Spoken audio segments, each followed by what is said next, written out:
में आप यहाँ पे ट्रैपिंग होने से बचे। देखिए ये पूरी जो मूवमेंट है ना, ये एक ट्रैपिंग मूवमेंट है। ऐसी ट्रैपिंग मूवमेंट से अगर आपको बचना है तो आपको इस तरह की एनालाइज भी करनी पड़ेगी कि रिसेंट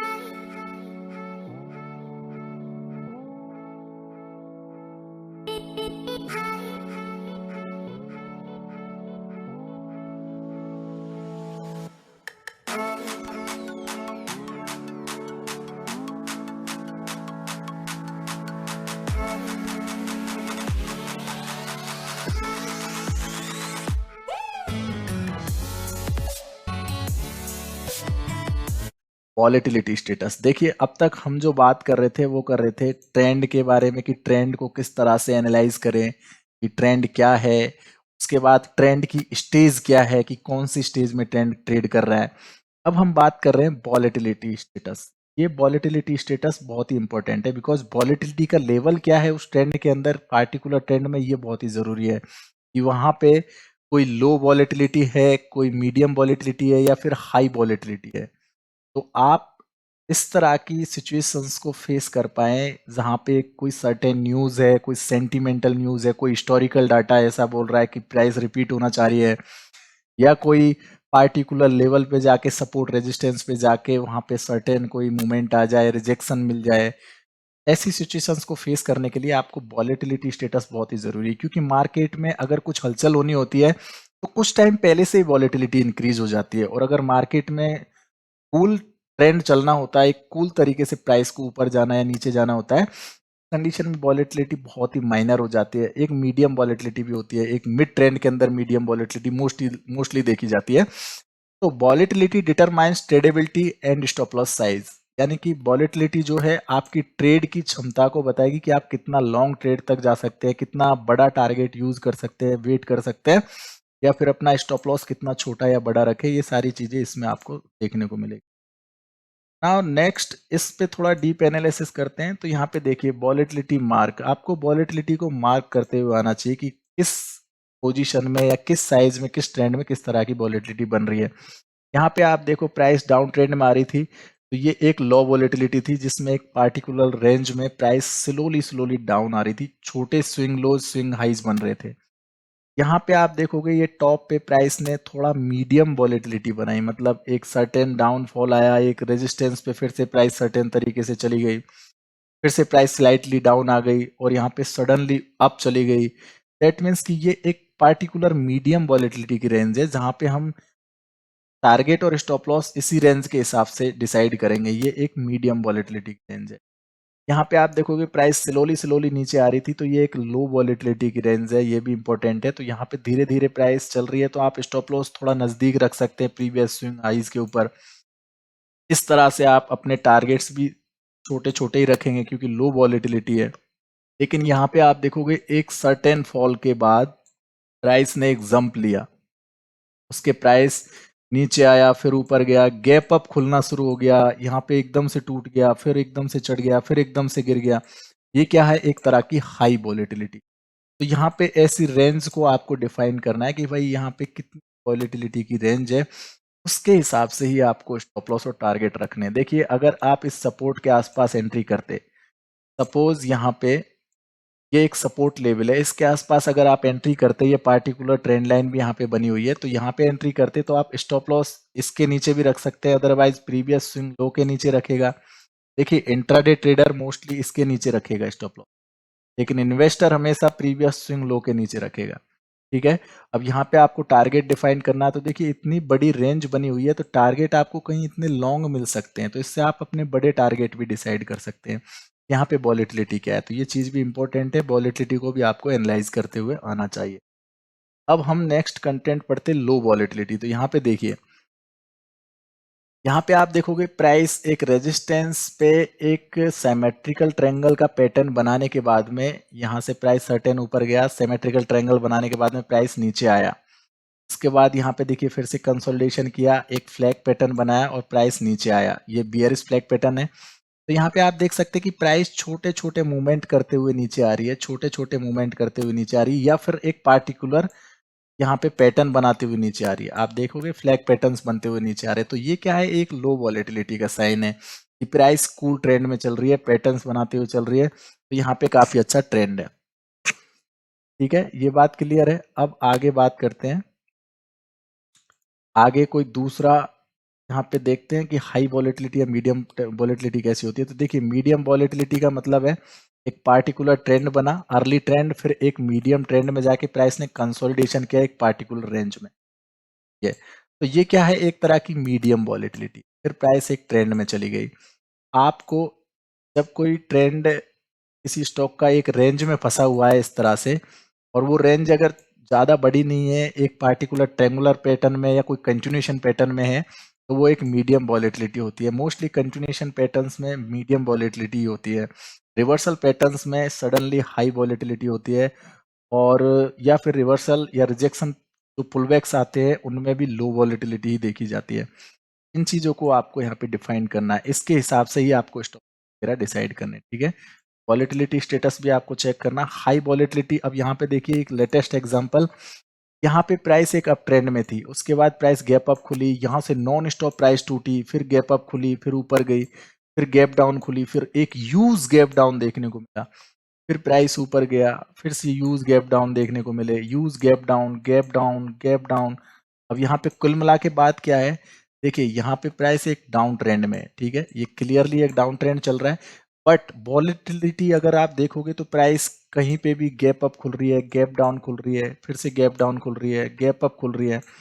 तो ऐसी सिचुएशन से बचने के लिए आपको एक रेंज को डिसाइड करना है कि यहाँ पे वॉलेटिलिटी स्टेटस क्या है। अगर हाई वॉलेटिलिटी है तो आप ऐसी सिचुएशंस में बीटीएसटी या एसटीबीटी पोजीशन कैरी नहीं कर सकते हैं, और अगर करते भी है तो आप ट्रेंड के डायरेक्शन में ही करेंगे, क्योंकि यहाँ पे कुछ भी हो सकता है। गैप अप खुल के प्राइस आपका अनलिमिटेड लॉस भी कर सकती है, या अनलिमिटेड आपको प्रॉफिट भी हो सकता है, नॉन स्टॉप यहाँ पे प्रॉफिट भी हो सकता है। तो ये एक हाई रिस्क ट्रेडिंग है। इसमें आपको अपने रिस्क मैनेजमेंट को करना बहुत जरूरी है, आपके फंड के हिसाब से ट्रेडिंग करना जरूरी है। ऐसी सिचुएशंस को भी आपको एनालाइज करते हुए आना चाहिए। एक ट्रेंड के अंदर जब आप ट्रेडिंग करते हैं तो वॉलेटिलिटी स्टेटस बहुत ही इंपॉर्टेंट है, इसको चेक करना चाहिए। यहाँ पे आप देखोगे high volatility with no trend. यहाँ पे देखिए प्राइस एक हाई बना रही है, एक सर्टेन लो बना रही है, कितना हाई वॉलेटिलिटी है। उसके बाद प्राइस फिर से हायर हाई बनाती है, बट सर्टेन तरीके से टूट जाती है स्लाइटली, अगेन स्लाइटली अप जाती है, अगेन स्लाइटली डाउन अप। यहाँ पे देखिए ये दो तीन कैंडल कैसी बनी है, एक ही कैंडल के अंदर पूरा ये जो डाउन ट्रेंड था ये कवर कर लिया। मतलब कि इतने दिनों तक, ये डेली चार्ट है, देखिए एक दिन का एक चार्ट है, तो इतने दिनों तक जो डाउन ट्रेंड बना था वो एक ही कैंडल में कवर हो गया। तो ये क्या है, एक नो ट्रेडिंग जोन है। आप देखोगे ये पूरा एक साइडवेज मार्केट बना हुआ है, ठीक है। तो ये पूरा एक नो ट्रेडिंग जोन है। बट यहाँ पे क्या है कि प्राइस बहुत ही हाई वॉलेटाइल है, मतलब सर्टेन तरीके से टूट रही है और स्लाइटली अप हो रही है, सडनली डाउन हो रही है। ऐसी सिचुएशंस में आपको अपने स्टॉप लॉस को टाइट रखना चाहिए। अगर आप यहाँ पे कोई ब्रेकआउट पे एंट्री कर लेते हैं और आप वेट करते तो स्लाइटली प्राइस नीचे आ जाएगी, अनलिमिटेड लॉस हो सकता है, एक बिग लॉस हो सकता है। उनको बचने के लिए आपको इसी ऐसी मार्किंग करनी चाहिए, high volatility with no trend, ये आपको फाइंड करते आना चाहिए। आपको अंडरस्टैंडिंग होनी चाहिए कि यहाँ पे ट्रेंड क्या बोल रहा है।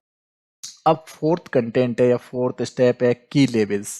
ठीक है, अभी तक हमने ट्रेंड को एनालाइज किया, फिर ट्रेंड की स्टेज को एनालाइज किया, फिर वॉलेटिलिटी को एनालाइज किया। अब आता है की लेवल्स। की लेवल्स काफी इंपॉर्टेंट है दोस्तों, कि आप यहाँ पे नियरेस्ट लेवल्स को मार्क करेंगे।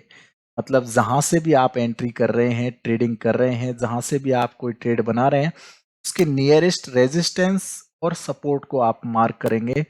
जहां पे आप सपोर्ट रेजिस्टेंस या कोई ट्रेंड लाइन भी बना सकते हैं, ठीक है। यहाँ पे सपोर्ट रेजिस्टेंस की सहायता से भी आप चीजों को फाइंड कर सकते हैं, या ट्रेंड लाइन की सहायता से, या सप्लाई एंड डिमांड एरिया, या स्विंग हाई और स्विंग लो, जो स्विंग्स बनते हैं।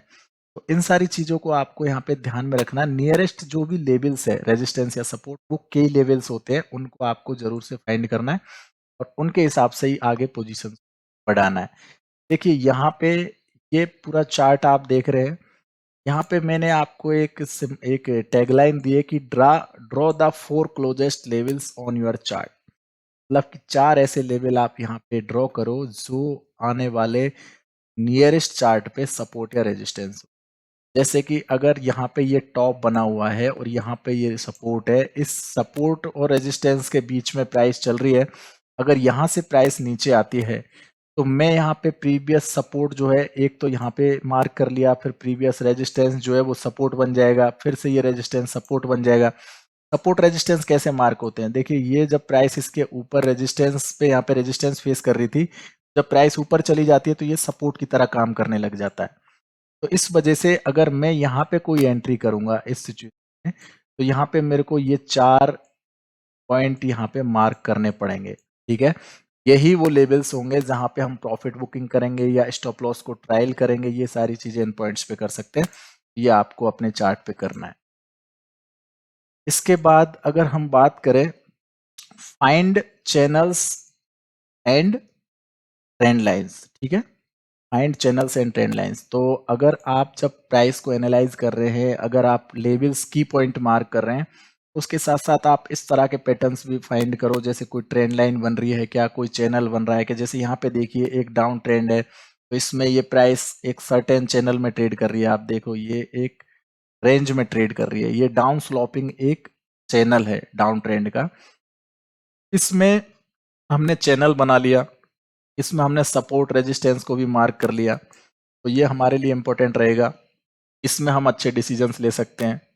इसके अलावा जब प्राइस ऊपर गया तो इस लेवल से जब ब्रेक हुआ, मतलब इस चैनल से जब प्राइस ब्रेक हुई, तो अब आगे कहाँ रेजिस्टेंस मिल सकता है वो हमको मार्क करना है। तो देखिए यहाँ पे एक प्रीवियस स्विंग लोअर हाई है, तो यहाँ पे रेजिस्टेंस हो सकता है। तो देखो प्राइस इसको ब्रेक करके इस जगह पे सपोर्ट बना लिया, ठीक है।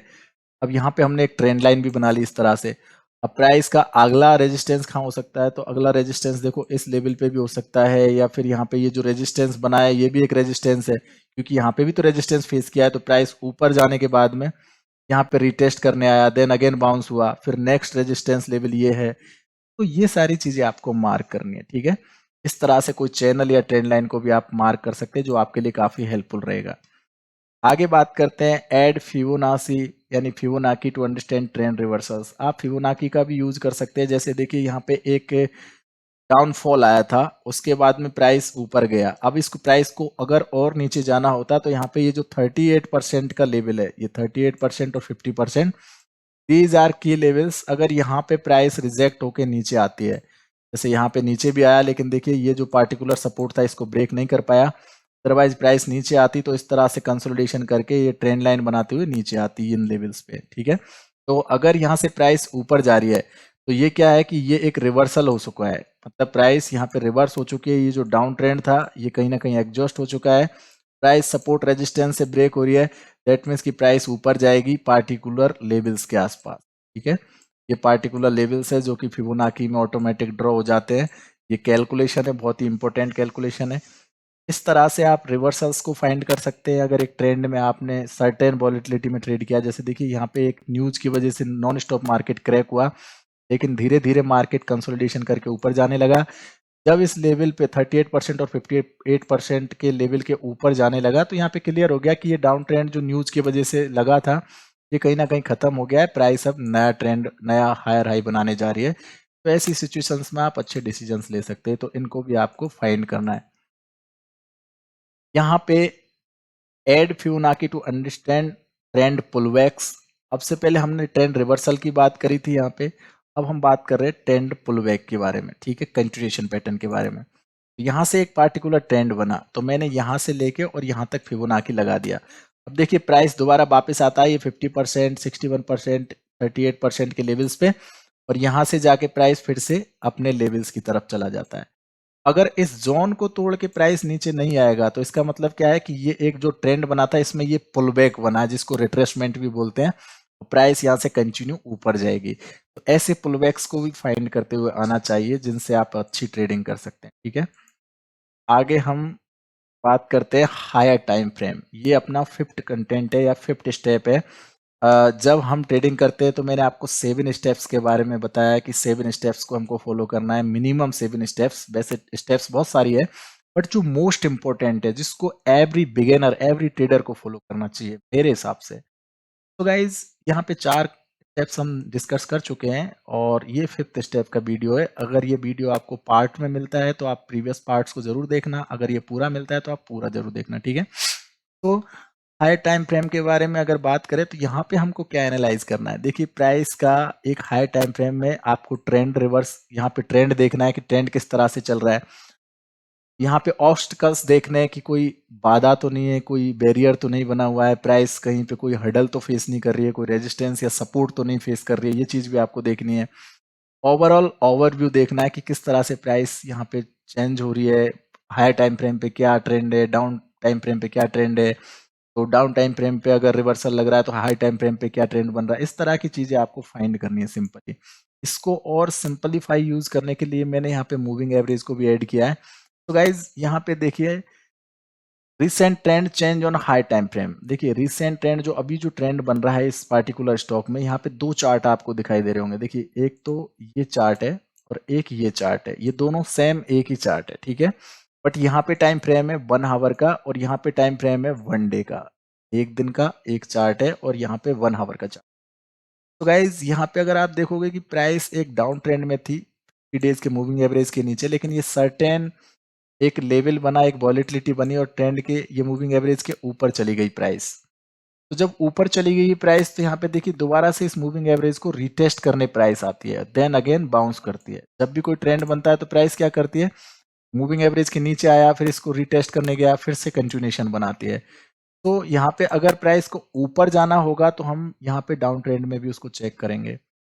अब आप डाउन ट्रेंड में देखोगे तो प्राइस देखिए इस टॉप से जब टूटा तो यहाँ पे ये टॉप बना हुआ है, उसके बाद प्राइस डाउन ट्रेंड में ही आया, फिर डाउन ट्रेंड में ही आया।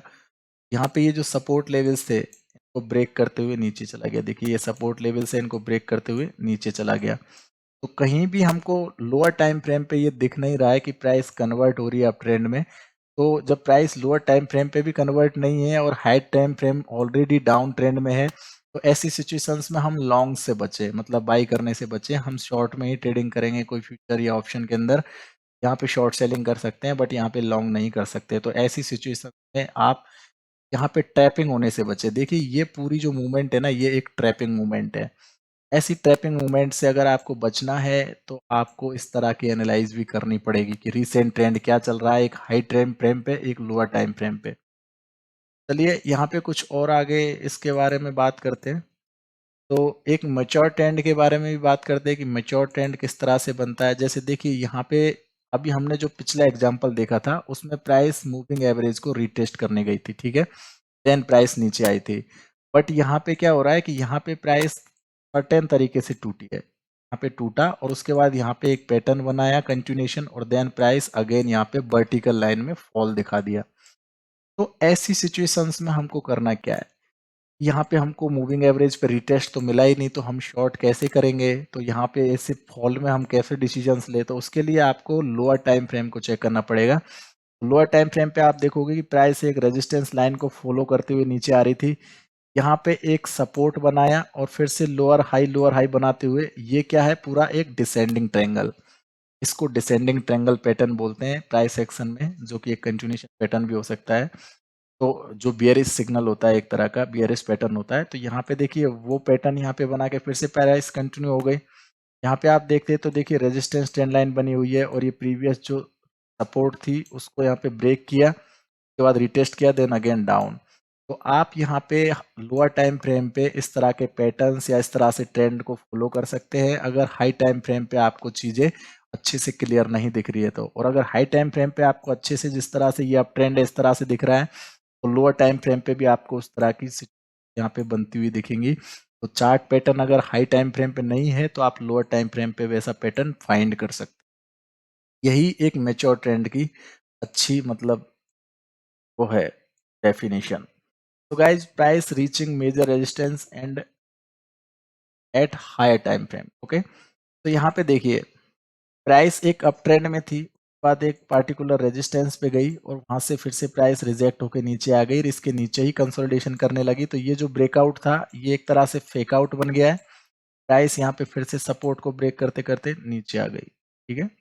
ये- तो ये क्या है, एक रेजिस्टेंस ट्रेंड लाइन भी बन गई। बट हायर टाइम फ्रेम पे अगर आप देखोगे तो यहाँ पे देखिए प्रीवियस रेजिस्टेंस है, ये प्रीवियस रेजिस्टेंस है। प्राइस जब यहाँ से एक लोअर पॉइंट बनाया, उसके बाद जब ऊपर गया था तो एकदम ये जो रेजिस्टेंस लेवल था यहाँ से रिजेक्ट होके प्राइस डाउनफॉल दिखा दिया। तो यहाँ पे ओवरऑल कंक्लूजन क्या है कि जब प्राइस एक हाई टाइम फ्रेम पे एक रेजिस्टेंस लेवल के आसपास ट्रेड कर रही है तो वहां पे लोअर टाइम फ्रेम पे आपको प्राइस को ऑब्जर्व करना बहुत ही जरूरी है। अगर लोअर टाइम फ्रेम पे वहां पे कोई डाउन ट्रेंड में प्राइस कन्वर्ट हो रही है, जैसे देखो यहाँ पे एक ये पैटर्न बनाया, इसको हम फ्लैग पैटर्न भी बोल सकते हैं, बियरिश फ्लैग पैटर्न, या फिर यहाँ पे जो ब्रेकआउट रेजिस्टेंस लेवल था उसके नीचे यहाँ पे सस्टेन कर रही है प्राइस, दैट मीन्स ये एक रिजेक्शन पॉइंट है, यहाँ से फॉल आएगा। इस तरह की भी पोजीशन सेलेक्ट करेंगे। अगर हाई टाइम फ्रेम पे रेजिस्टेंस के आसपास है प्राइस तो लोअर टाइम फ्रेम पे आप लोअर टाइम फ्रेम के ट्रेंड को फॉलो करके और उस रिजेक्शन पॉइंट से बच सकते हैं, उस ट्रैपिंग मूवमेंट से बच सकते हैं और यहाँ पे ट्रेंड चेंज होते हुए आपको अच्छे डिसीजंस मिल जाएंगे। ठीक है, अब आगे अगर हम बात करते हैं, हमारा 6 स्टेप है एग्जिट प्लान। ठीक है, जब हम ट्रेड करते हैं तो हम ट्रेड में काफ़ी सारी चीज़ें देखते हैं, ट्रेंड को देखते हैं, ट्रेंड स्टेज को देखते हैं, वॉलेटिलिटी देखते हैं, की लेवल्स को देखते हैं, या फिर और भी काफ़ी सारी चीज़ें उनको देखते हैं। बट यहाँ पे एग्जिट प्लान हमारे पास होना बहुत ज़रूरी है। देखिए एंट्री करना, एंट्री तो आप कहीं से भी कर लेते हैं, कहीं से भी बाई सेल कर देते हैं, लेकिन अगर प्रॉपर एनालिसिस के साथ एंट्री कर रहे हैं तो प्रॉपर एनालिसिस के साथ में आपके पास में एग्जिट प्लान भी होना चाहिए। एग्जिट प्लान का मेरा कंक्लूजन क्या है, मेरा कहने का मतलब है कि यहाँ पे आप कोई टेक प्रॉफिट का भी टारगेट, जैसे हम टारगेट लगाते हैं, कोई टारगेट फिक्स करते हैं किसी भी एंट्री में, वो टारगेट भी यूज कर सकते हैं, या फिर आप रिस्क रिवार्ड रेशियो जो होती है, रिस्क रिवार्ड रेशियो के हिसाब से भी आप अपने टारगेट और स्टॉप लॉस डिसाइड कर सकते हैं, या फिर आप मैन्युअली भी एग्जिट कर सकते हैं। मतलब कि जब भी कोई आप एंट्री करते हैं तो आपको लग रहा है कि मुझे थोड़े टाइम बाद ये एग्जिट कर देना है, मैं इसको स्कैल्पिंग ट्रेडिंग कर रहा हूँ या फिर इंट्राडे ट्रेडिंग भी कर रहा हूँ, तो आप मैन्युअली किसी चीज प्रोटेक्ट कर रहे हो, ऑब्जर्व कर रहे हो।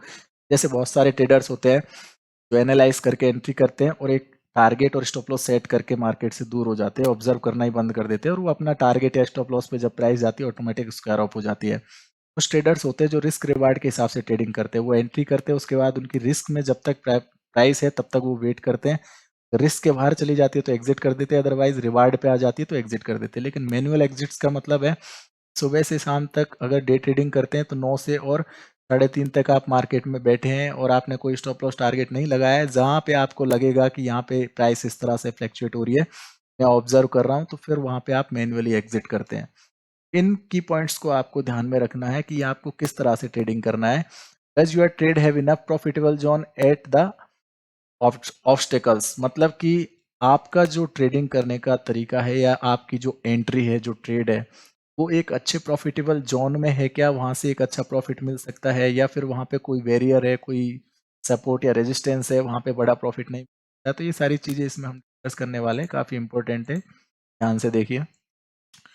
तो देखिए find potential target levels and identify warriors. ठीक है, जब आप किसी भी ट्रेड को लेते हैं तो वहाँ पे आप यूज कर सकते हैं मल्टीपल तरीके से टारगेट और स्टॉप लॉस को फॉलो करने के लिए, सपोर्ट रेजिस्टेंस को देख सकते हैं जो हमने की लेवल्स के बारे में एनालाइज किया था, या फिर आप टेक्निकल इंडिकेटर्स को या स्टडी टूल्स को यूज कर सकते हैं, लाइक फिबोनाची बहुत ही इंपॉर्टेंट चीज है, फिबोनाची के टूल को यूज कर सकते हैं। फिबोनाची में जैसे यहाँ पे आप देखोगे कि प्राइस यहाँ से नीचे आया था, अब इस पॉइंट पे एक लेवल है लो और इस पॉइंट पे एक हाई है। ठीक है, ये हाई लो को मैंने फिबोनाची से मार्क कर दिया। ठीक है, तो उसके बाद में यहाँ पे क्या बन रहा है, प्राइस एक फ्लैग पैटर्न बना रही है, ये फ्लैग पैटर्न है और ये क्या है 38% का रिट्रेसमेंट है, 50% का रिट्रेसमेंट है, दैट मीन्स कि एक पुल बैक है। तो ये एक बहुत ही अच्छा जोन है, अगर मैं यहाँ से एंट्री करता हूँ तो मेरा रिस्क बहुत ही छोटा रहेगा। देखो इतना सा रिस्क है ये, ठीक है, इतना सा स्टॉप लॉस का रिस्क है, टारगेट मुझे काफी लॉन्ग मिल सकते हैं, इतना टारगेट मिल सकता है, क्योंकि यहाँ पे आगे ये जो नंबर्स होते हैं जैसे 78%,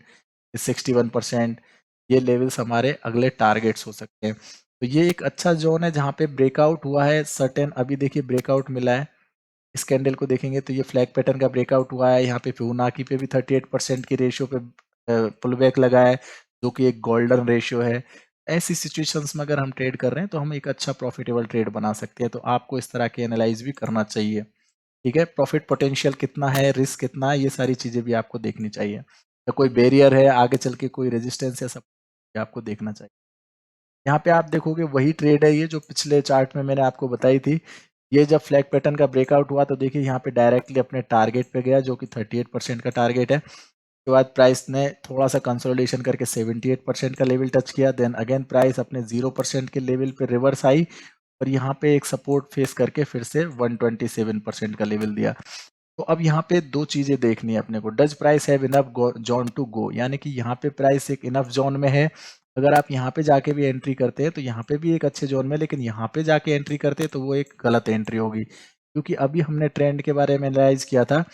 ये एक अर्ली ट्रेंड है, ये एक मीडियम ट्रेंड है और ये एक लेट ट्रेंड है। अगर लेट ट्रेंड में जाके आप प्रॉफिट का ग्रीड करते हो, एक ग्रीडी ट्रेडर की तरह ट्रेड करते हो, तो सबसे बड़ा आपका नुकसान हो सकता है, वो एक गलत डिसीजन हो सकता है। तो इसको भी आपको एनालाइज करना चाहिए। इस तरह की पोजीशन आप यूज कर सकते हैं। ये फिबोनाची काफी अच्छा टूल है, इसको यूज कर सकते हैं with price action. Price action भी देख सकते हैं, देखिए यहाँ पे सपोर्ट है, यहाँ पे रेजिस्टेंस है, इस तरह से आप देख सकते हैं। क्योंकि यहाँ पे अगर आप ग्रीडी बनोगे तो आपको नॉन स्टॉप नुकसान भी देखने को मिले। अगर आप लेट ट्रेंड में ट्रेड करोगे तो आप ग्रीडी ट्रेडर की तरह ट्रेड करोगे तो प्राइस नॉन आ सकती है। ये क्वालिटी एनालिसिस है, इसको अगर आप सीख जाओगे तो आपके लिए काफी हेल्प होगी। नाउ गाइज, 7 स्टेप है ट्रेडिंग बिहेवियर, ठीक है, ये भी काफी इंपॉर्टेंट पॉइंट है। इसको अगर आप सीख गए तो ये समझ लो आप बहुत कुछ सीख गए। Trading behaviour like repeated mistakes. अगर आप रिपीटेड मिस्टेक्स, यानी कि आपने अभी लॉस किया है, कोई रीजन से लॉस किया है, आपने कोई एनालिसिस किया, वो एनालिसिस आपकी गलत हो गई, तो अगर आप उसको फिर से रिपीट करते हैं दैट मीन्स वो एक बैड बिहेवियर है, आप उसको दोबारा रिपीट नहीं कर सकते। अगर आपने फिर से उसको रिपीट किया तो आप नुकसान डेफिनेटली करने वाले हैं। तो आपने जो गलतियां की है, कोई प्राइस एक्शन नहीं देखा, कोई स्टडी नहीं किया, कोई टेक्निकल इंडिकेटर को सपोर्ट नहीं लिया, या किसी से आपने पूछा नहीं, आपका फाइनेंशियल एडवाइजर है उससे नहीं पूछा, या किसी एक्सपर्ट से सलाह नहीं ली, और आपने ऐसे ही मार्केट में इन्वेस्ट कर दिया या ट्रेडिंग लगा दी, तो वहाँ पे आपको एक नुकसान होता है। और उस नुकसान को अगर दोबारा से आप रिपीट करते हैं same mistake, that's a bad behaviour. वहाँ पे आप रिपीटेड मिस्टेक कर रहे हैं, यहाँ पे आप विनर नहीं हो सकते, आप लूजर ही हो सकते हैं, क्योंकि आपको पैसा लूज ही करना पड़ेगा ऐसी सिचुएशंस में। ये बात आपको बुरी लग सकती है, बट ये बात बिल्कुल करेक्ट है। इस पे अगर आपको काम करना है तो अपनी गलतियों को रिपीट करने से बचें। रिपीट करना ऐसा है कि आप जो गलती कर रहे हैं वो दोबारा आपसे होगी। गलतियां कर करके ही आप क्वालिटी और एक इफिशियंसी और एक क्लियरिफिकेशन ले सकते हैं। लेकिन वो गलतियां जो आप कर रहे हैं वो इतनी बड़ी गलती आगे चल के ना हो, इतने बड़े लॉस आगे चल के ना हो, इस पे आपको काम करना है। आज आपको अगर 100 रुपए का नुकसान हो गया तो अगले ट्रेड में आपको 100 रुपए का नुकसान ना हो, इसके लिए आपने जो गलती की है, क्या चीज़ों को एनालाइज नहीं किया, वो आपको देखना जरूरी है। नेक्स्ट है डिसिप्लिन। देखिए, अगर आपने कोई डिसिप्लिन सेट किया है, कोई रूल सेट किया है कि भाई मुझे इस तरह का पैटर्न मिलेगा, इस तरह की प्राइस एक्शन मिलेगी, इस तरह का कुछ मार्केट मिलेगा तो ही मैं ट्रेड करूंगा। अगर आप उस पैटर्न को फॉलो नहीं करते हैं, आपका जो भी तरीका है ट्रेड करने का, आप उसको फॉलो नहीं करते हैं, आपने जो खुद के रूल्स बनाए हैं, जो आपने डिसिप्लिन सेट किए हैं, जो आपने माइंडसेट सेट किया है, जो सेंटीमेंट को एनालाइज किया है, जो हिस्टोरिकल डाटा को एनालाइज किया है, या करंट मार्केट किस तरह के साइकोलॉजी में ट्रेड कर रहा है, साइकोलॉजिकल लेवल क्या है, इन सारी चीज़ों को अगर आप वहाँ पे ब्रेक करते हैं, आई मीन कि वहाँ पे अपने डिसिप्लिन्स को आप ब्रेक करते हैं, तो वहाँ पे एक ब्रेकिंग रूल का बैड बिहेवियर ऐड होता है, ठीक है, जो कि एक मोस्टली ट्रेडिंग बिहेवियर है। मतलब यहाँ पे मोस्टली ट्रेडर्स सेम गलती करते हैं अपने डिसिप्लिन। आज जैसे मैंने भी बहुत बार किया है ऐसा, कि क्या होता है कि हम क्या करते हैं, जैसे आज मैंने ट्रेडिंग किया और आज किसी रीजन बस मुझे नुकसान हो गया, कोई भी मेरी एनालिसिस में गलती हो गई, अब मैं उस एनालिसिस को फिर बाद में बैठ के चेक करूंगा, मैं देखूंगा कि ये गलती कैसे हुई है, क्यों हुई है। अब वो जो डाउट्स है वो भी मेरे क्लियर हो गए कि भाई ये मिस्टेक की थी मैंने, इस वजह से ये नुकसान हो गया। एग्जाम्पल के लिए, मेरा एक क्लाइंट था तो मैंने उसको कुछ स्टडी करवाई थी टेक्निकल, लेकिन वो क्या करता था कि उसको वो स्टडी एकदम मैजिक की तरह लगने लगी, जादू की तरह लगने लगी, कि मैं जादू कर सकता हूँ मार्केट में इस तरह से। पैसा उसने बनाया, शुरू-शुरू अच्छा पैसा बनाया, लेकिन उसने क्या किया कि रिपीटेड गलतियाँ कर दी। मतलब आज मार्केट अच्छा है, आपको पैसा दे रहा है, ज़रूरी थोड़ी है कल भी मार्केट वैसा ही हो जैसा आप सोच रहे हैं। कल मार्केट रेंज बाउंड भी हो सकता है। तो अगर आप इस तरह की ट्रेडिंग डेली कर रहे हो और वहाँ पे आपको प्रॉपर चीज़ें नहीं मिल रही है, तो वो नुकसान होगा। तो आपको अपने डिसिप्लिन को सेट करना है कि भाई मार्केट की वॉलेटिलिटी क्या है, किस तरह से मार्केट चल रहा है, क्या यहाँ पे पैटर्न बन रहा है प्राइस एक्शन का, क्या टेक्निकल इंडिकेटर है। देन अपने डिसिप्लिन, अपने रूल के हिसाब से हम ट्रेडिंग करेंगे। नहीं, आप ऐसा नहीं कर सकते हैं कि आपने कोई डिसिप्लिन बनाया और उस ट्रेडिंग किया और नेक्स्ट डे आप बिना डिसिप्लिन के ट्रेडिंग कर रहे हो, मतलब आज पैसा कमा लिया तो कल भी पैसा जाए बनेगा, अगर नुकसान होगा तो मेरा प्रॉफिट ही होगा, ऐसा नहीं होगा दोस्तों, हमेशा ऐसी चीज है ना। तो thank you so much guys, ये वीडियो आपके लिए था, उम्मीद करता हूँ इससे काफी अच्छा आपको सीख गया होगा। Thank you so much, thanks. Comment करके मुझे जरूर बताना कि आपको कैसी लगी एनालिसिस, अगर अच्छी लगी तो मैं आपको और भी एनालिसिस आपके साथ शेयर करूंगा, तो प्लीज कीप सपोर्टिंग। थैंक